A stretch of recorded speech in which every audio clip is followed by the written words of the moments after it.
मोठी शर्यतीची ख्याती खिल्लारी जोडी दारामधी शेतकऱ्यासाठी कष्टकऱ्यासाठी बापाची.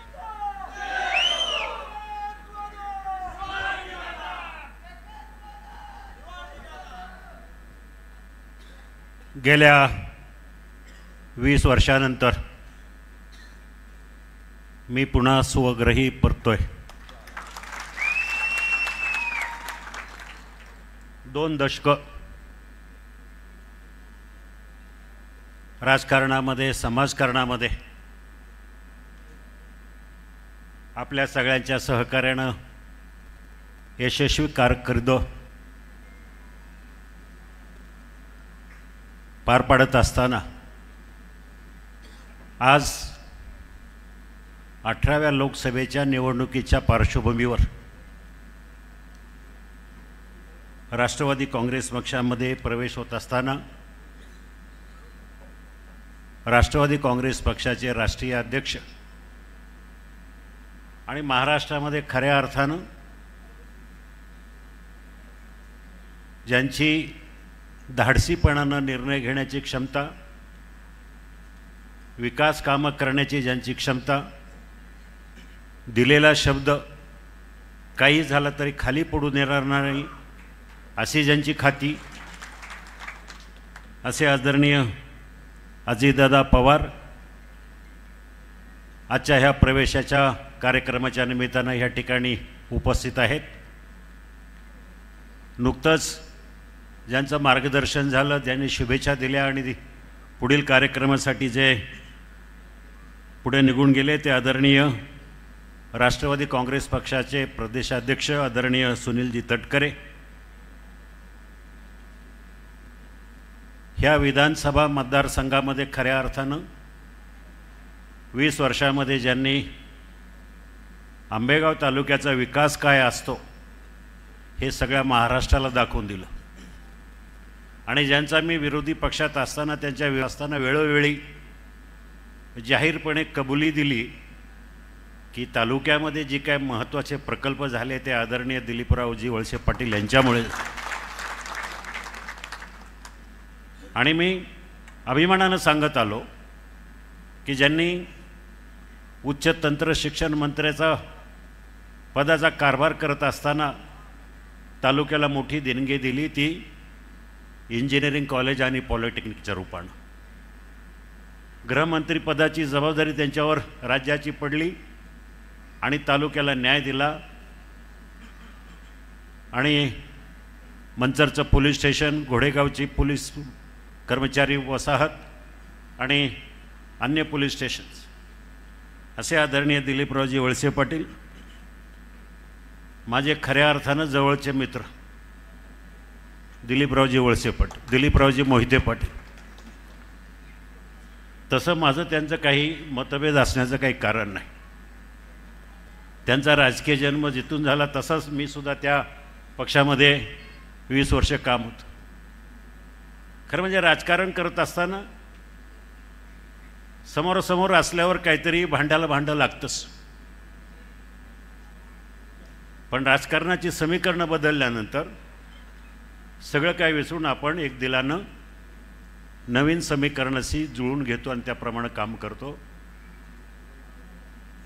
तसे आमचे दिलीपराव मोहिते पाटील स्वभावानं खूप चांगले आहेत. आमचे वैयक्तिक असे हेवेदावे कधी राहिले नाही. जे काय झालं ते पब्लिक इश्यूवरूनच आमचे विषयच होतात. असे आदरणीय दिलीपरावजी मोहिते पाटील आजच्या कार्यक्रमासाठी व्यासपीठावर उपस्थित असलेले राष्ट्रवादी काँग्रेस पक्षाचे जिल्हाध्यक्ष प्रदीपजी गारटकर, महिला आर्थिक विकास महामंडळाच्या अध्यक्षा, राष्ट्रवादी काँग्रेसच्या प्रदेशाध्यक्षा आमच्या भगिनी रुपालीताई चाकणकर, जुन्नरचे युवा आमदार माझ्या मित्राचे चिरंजीव आणि खऱ्या अर्थानं जुन्नर तालुक्यामध्ये ज्याने विकासाची गंगा आणली ते अतुल बेनके, माजी आमदार पोपटरावजी गावडे, सुरेशरावजी गुले,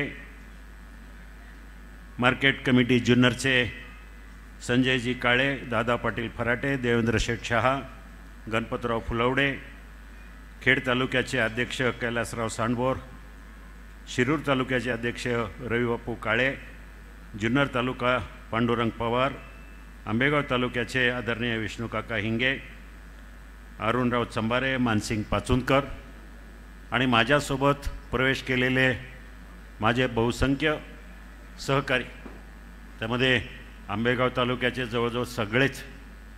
दादा एकही माणूस आंबेगाव तालुक्यामध्ये पाठीमागं राहिला नाही, सगळ्यांनी मला त्यामध्ये मोठी साथ दिली.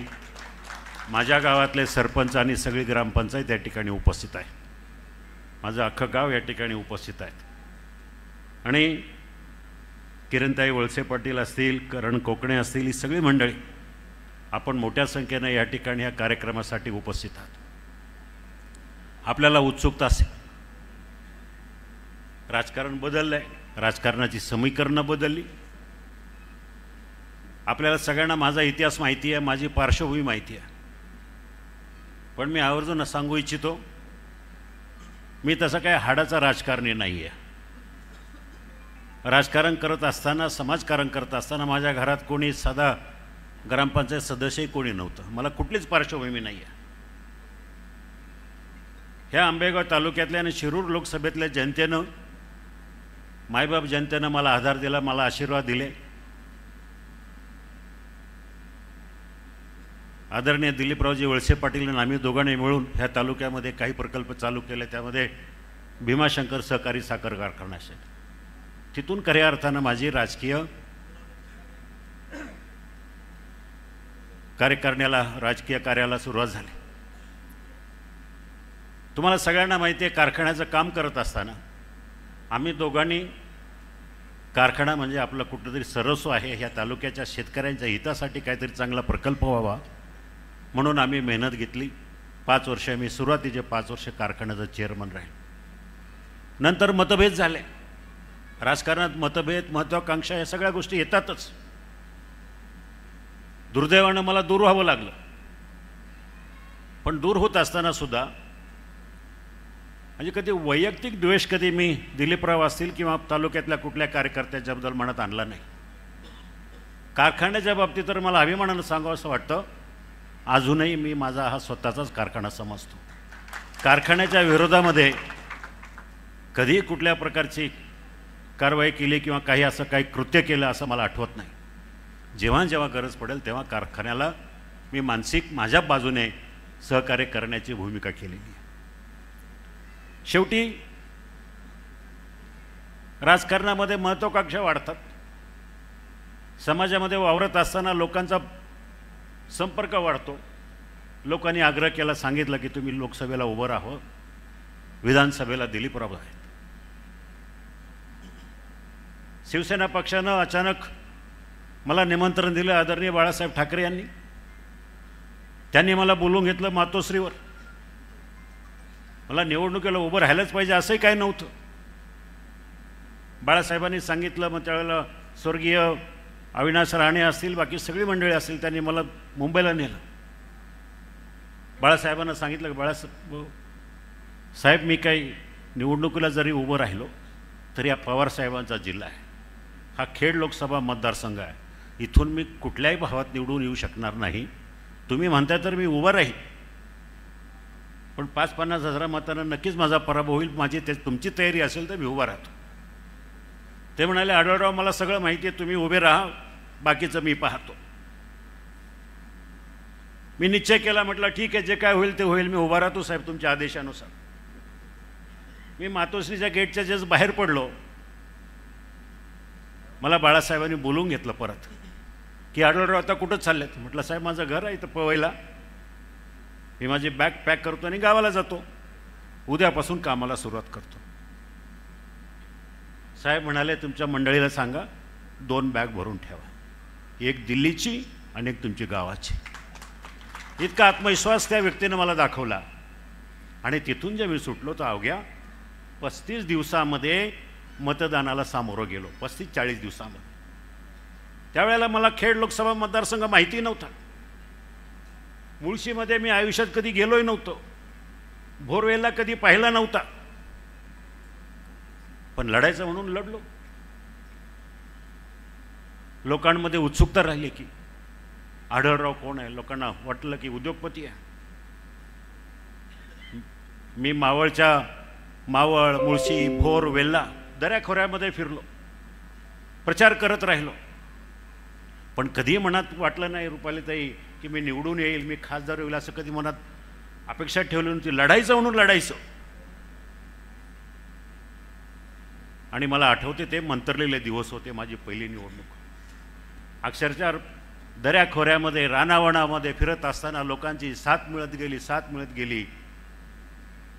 आणि ज्या वेळेला मतदान झालं, मतदानाच्या मतमोजणीच्या दिवशी मला पोलीस कमिशनरनं आदल्या दिवशी रात्री फोन केला की उद्या तुमच्या गावी जायचा रस्ता कुठला.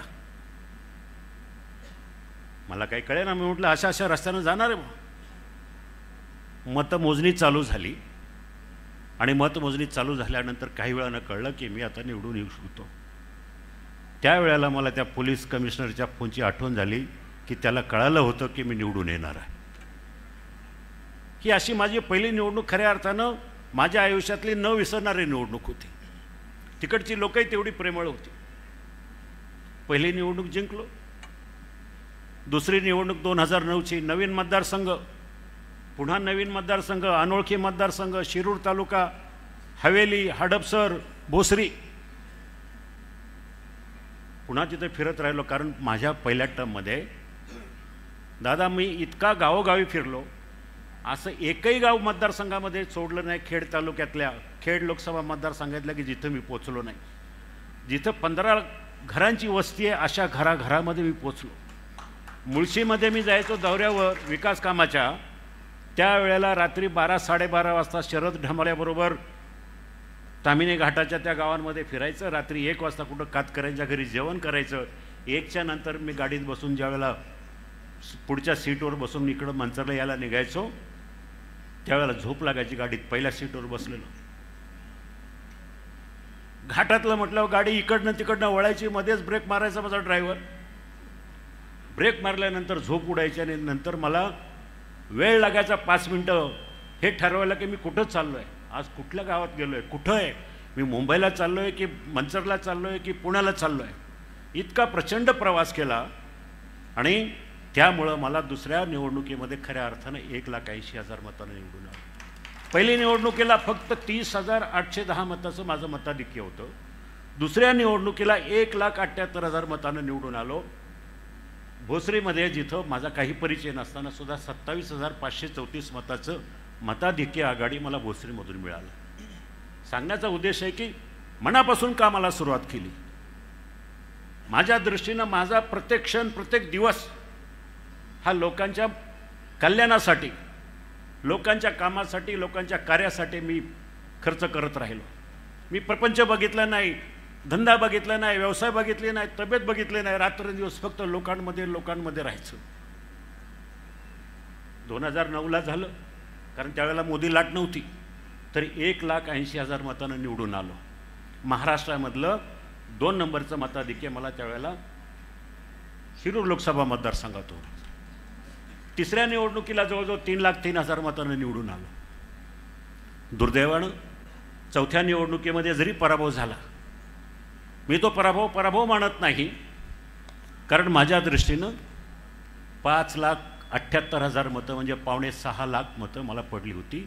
ही जनतेनं माझ्याकडं हे दिलं होतं. मी नैतिक माझा विजय समजतो, पण पराभवानं खचून गेलो नाही.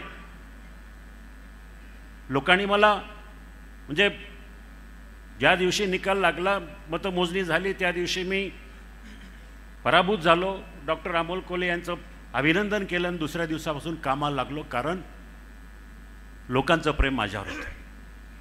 जनतेनं मला सांगितलं होतं, कारण मी मनात एक आणलं की मोडून पडला संसार तरी मोडला नाही कणा, पाठीवर थाप टाकून फक्त लढ म्हणा, या उक्तीप्रमाणे मी लढत राहिलो.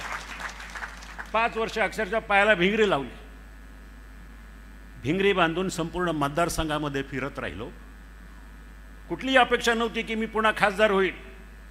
किंबहुना मनामध्ये अजिबातच नव्हतं की मला पुन्हा लढायचं म्हणून. पहिले 2.5 वर्ष दादा तुम्ही सगळे महाविकास आघाडीमध्ये होता.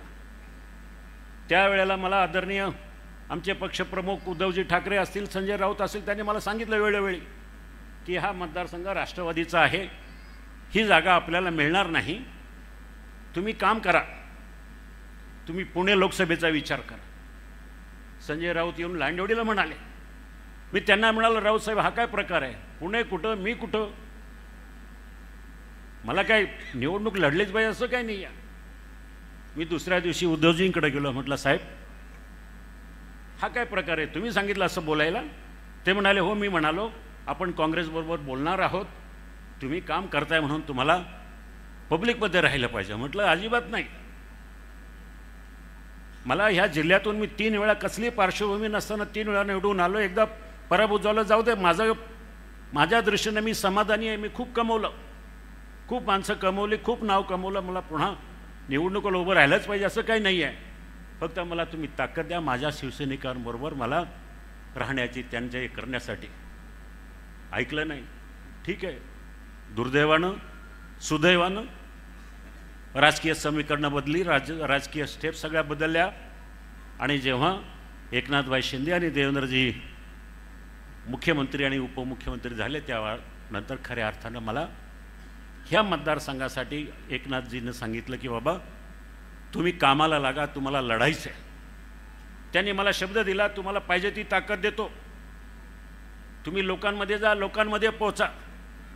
15 वर्षामध्ये मला जेवढा निधी पूर्वी मिळाला नाही मी खासदार असताना, तेवढा निधी मला 15 ते 16 महिन्यामध्ये एकनाथभाई शिंदे यांच्या माध्यमातून मला विकास कामं करण्यासाठी मिळाली.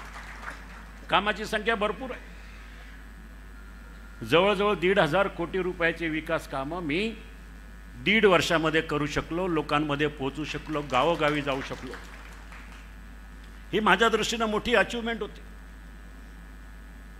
नंतर राष्ट्रवादी काँग्रेस पक्षाचा महायुतीमध्ये प्रवेश झाला, परत समीकरणं बदलली. आणि हे सगळं सांगत असताना आता मी तर म्हटलं ठीक आहे, मी तयारी केली आहे.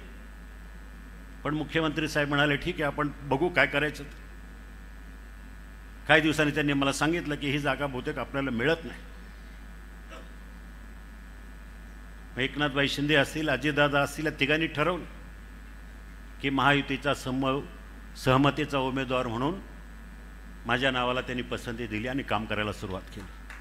माझ्या दृष्टीने ही खूप मोठी अचिव्हमेंट आहे. अजितदादांचं मी मनापासून आभार व्यक्त करेल की त्यांच्यापुढं अनेक नावांचे पर्याय उपलब्ध असतानासुद्धा त्यांनी माझ्यावर विश्वास टाकला आणि ह्या मतदारसंघामध्ये माझा प्रवेश करून घेतला. आज मला अभिमानानं सांगावंसं वाटतं की लोक टीका करते की मी पक्ष बदलला. आमच्या समोरचे मित्र जे माझ्यावर खूप प्रेम करतात गेले 5 वर्षापासून की बेडूक उड्या. आता मला त्यांना सांगायचं ही बेडूक उडी नाही, 20 वर्ष मी प्रामाणिक राहिलो धनुष्यबाणाबरोबर. आज काय मी पक्ष बदलून बेडूक उडी मारलेली नाही आहे. महायुतीची सहमतीचा उमेदवार आहे आणि आज मी राष्ट्रवादीचा उमेदवार आहे. 2च पक्ष, राष्ट्रवादी आणि धनुष्यबाण. याच्यापेक्षा माझ्या बेडूक उडी झालेलं नाही. माझ्या मित्राच्या मनसेतून शिवसेनेतून राष्ट्रवादीतून अजितदादा पवारांच्या बरोबर 2 दिवस राहिले. सगळं काय त्यांनी तिथं बघितलं आणि पुन्हा इकडं मध्ये भाजप हे सगळ्या गोष्टी करत राहील. सांगण्याचा उद्देश आहे की गेल्या 15 वर्षापूर्वी जी कामं मी केलेली आहे या सगळ्या जगाला माहिती. माझं अहवाल पुस्तकाचं आहे इथं. पुणे नाशिक रेल्वे, आता असं सांगण्यात आलं की पुणे नाशिक रेल्वे मी सगळं केलं आहे. मला माझ्या मित्रांना विचारायचं आहे, रेल्वे हा प्रकल्प काय 2 महिन्यामध्ये, 3 वर्षामध्ये, 4 वर्षामध्ये होतो असं नाही. कोकण रेल्वेसारखा प्रकल्प संकल्पनेपासून प्रत्यक्षात उतरण्यासाठी 38 वर्ष लागली. इथं पुणे नाशिक हायस्पीड रेल्वे फक्त 2 महिन्यानंतर आला तुम्ही आणि सांगितलं की मी त्याच्यामध्ये हालचाल केली. जे काय झालं गेल्या 5 वर्षामध्ये, माझा पराभव झाल्यानंतर पुणे नाशिक रेल्वेच्या संदर्भामध्ये जे काय झालं ते फक्त अजितदादांनी पुढाकार घेतला आणि हा रेल्वे प्रकल्प कसा पुढे जाईल ह्या प्रकारचं त्यांनी धोरण आखलं. काही बैठका घेतल्या, काही पैसे अलॉट केले, भूसंपादन झालं त्याचं एकमेव कारण फक्त अजितदादांनी आपल्या जिल्ह्यासाठी हा प्रकल्प अतिशय मोठा प्रकल्प आहे, त्याचं सगळं भाग्य उजळून निघाल्या परिसराचं, तो विचार मनात आणून अजितदादांनी जे काय केलं तेवढंच. त्याच्या व्यतिरिक्त ह्या प्रकल्पाला अजूनही केंद्र सरकार असेल, राज्य सरकार असेल, यांच्या माध्यमातून फारसं काही झालेलं नाही. आज हायवेच्या विषयावर निवडणुका लढली गेली 2019ची. ट्रॅफिकच्या वर खूप मोठ्या प्रमाणात चर्चा करण्यात आल्या. माझ्या पराभवाचं ते सुद्धा कारण आहे की चाकणची ट्रॅफिक, खेडची ट्रॅफिक. पण हे सगळं करत असताना मी आपल्याला सांगतो,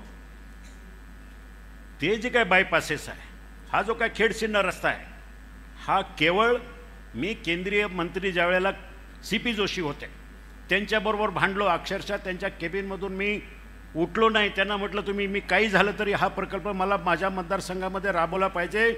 हे 2009-2010ची गोष्ट आहे. 3 वर्षानंतर त्याला मला मंजुरी मिळाली. 2013ला काम चालू झालं. गडकरीच्या काळामध्ये ते पूर्ण होत असताना भूसंपादनामध्ये उशीर झाला, पण बायपासेस या सगळ्या गोष्टी माझ्या काळामध्ये मंजूर झाल्या. नारळ फोडायला हे ग्रस्त आले आणि आता सगळीकडे सांगत सुटलं की त्यांनी जे केलेलं आहे. सांगण्याचा उद्देश आहे की काही जरी झालं तरी तुम्ही मला काम करताना पाहिलं, तुम्ही मला पुणे नाशिक रेल्वे 15 वर्षापासून पाठपुरावा करताना पाहिलं. 15 वर्षापासून मी रेल्वे प्रकल्पासाठी प्रत्येक रेल्वेच्या बजेटमध्ये सरकारवर ताशेरे ओढणारा, सरकारवर बोलणारा मी हा एकमेव खासदार होतो. त्यावेळेला 15ही वर्ष माझी भाषणं तपासून पहा. शेतकऱ्याच्या बद्दल आता काही लोकांना कळवळा यायला लागला. कांद्याच्या प्रश्नामध्ये आता जोराजोरात भाषणं व्हायला लागले. मी सांगतो आपल्याला, बैलगाड्याचा प्रश्न असेल, कांद्याचा प्रश्न असेल, शेतकऱ्यांचे प्रश्न असेल, माझं जाहीर आव्हान आहे, माझ्या समोरच्या उमेदवाराला जाहीर आव्हान आहे, त्यांची भाषणाची संख्या आणि माझ्या भाषणाची संख्या पहा. कांद्याच्या प्रश्नावर मी त्यांच्यापेक्षा तिप्पट प्रश्न मांडलेत लोकसभेमध्ये. बैलगाड्याच्या प्रश्नावर त्यांच्यापेक्षा 4 पट वेळा मी भाषणं केलेली आहेत. मला अर्थात कशी डायलॉगबाजी फेकता येत नाही, फेकाफेकी करता येत नाही, परंतु खऱ्या अर्थानं बैलगाडा शर्यती चालू होण्यासाठी खऱ्या अर्थानं तुम्ही सगळ्यांनी पाहिलं. पंतप्रधानांना भेटलो, लोकसभेमध्ये खाजगी विधेयकं मांडली, लोकसभेमध्ये त्याच्यावर मागण्या मांडल्या. या सगळ्या गोष्टी करत असताना सुप्रीम कोर्टामध्ये एकमेव खासदार आहे मी. सुप्रीम कोर्टामध्ये महाराष्ट्र गव्हर्नमेंट वर्सेस शिवाजी आढळराव पाटील ही केस सुप्रीम कोर्टामध्ये अजूनही गाजलेली आहे. त्या केससाठी सगळा खर्च मी एकट्याने केला दादा. तो 40 लाख रुपयाचा खर्च मी एकट्याने केला आणि ती बैलगाडा केस जिंकून आणली. आज असे अनेक प्रश्न आहेत. संसद रत्न आता लोकांना फसवायला लागलं की संसद रत्न काम तर काही केलं नाही 5 वर्ष, पण असं काहीतरी भासवायचं संसद रत्न. आता संसद रत्नाच्या संदर्भात मला सांगा, मग ते मला माहिती आहे ना, मी सुद्धा 2 वेळा घेतलेले ते संसद रत्न पुरस्कार. काही नाही हो संसद रत्न. मला माहिती आहे 2015-2016ला ते चेन्नईच्या कंपनीनं मला निमंत्रित केलं, पुरस्कार दिलं. 2 वेळा बघितलं, म्हटलं यांचं काही खरं नाही. मी 3ऱ्या आणि 4थ्या वेळेला मला पुरस्कार मिळून सुद्धा मी सांगितलं की नाही, दुसरं कोणाला तरी द्या.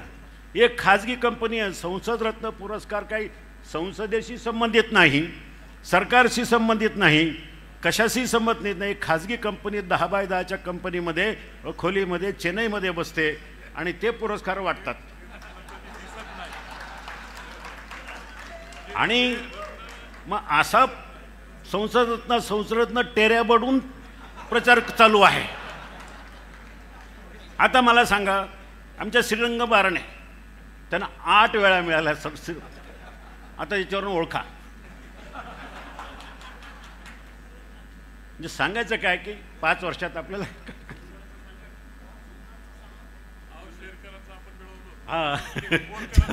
आमदार साहेब सांगतील ते कसं आहे.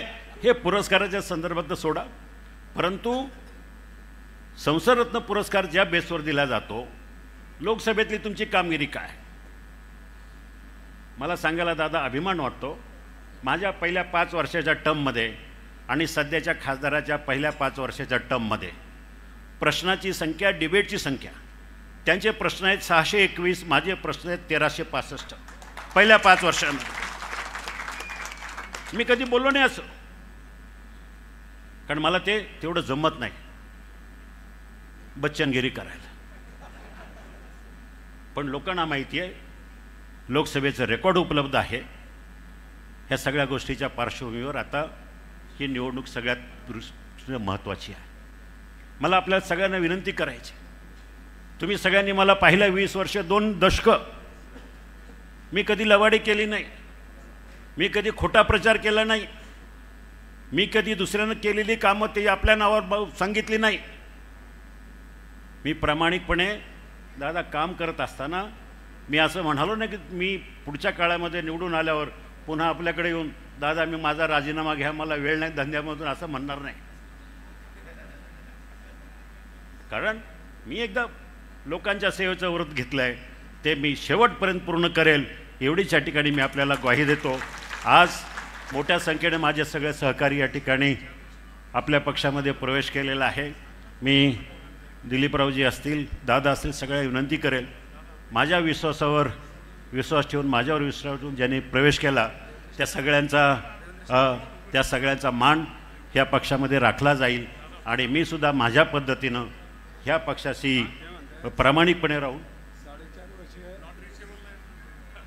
4.5 जाऊ द्या, मी प्रामाणिकपणे ह्या पक्ष वाढवण्यासाठी दिलीपराव मोहिते पाटील असतील, दिलीपराव वळसे पाटील असतील, अतुल असेल, ह्या सगळ्यांच्या बरोबरीनं खांद्याला खांदा लावून हे पक्ष वाढवण्याचं काम मी प्रामाणिकपणे करेल याची खात्री द्या. कारण मी शब्दाचा पक्का आहे, मी कधी खोटं बोलणारा नाही.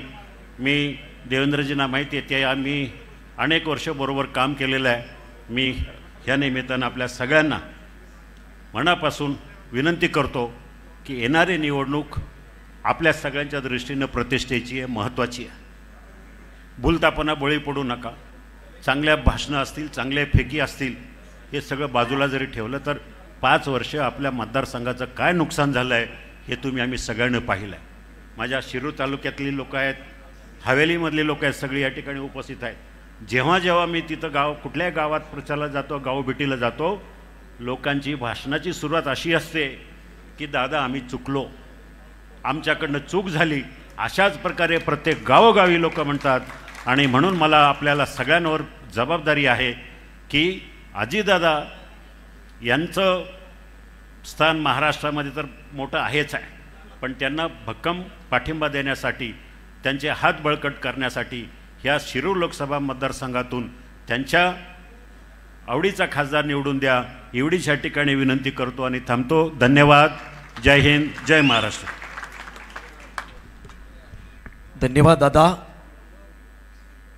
सहकाराचा घेऊन वसा उमटवलात कर्तृत्वाचा ठसा, सहकाराचा घेऊन वसा उमटवलात कर्तृत्वाचा ठसा. साहेब तुम्ही अभिमान आम्हा साऱ्यांना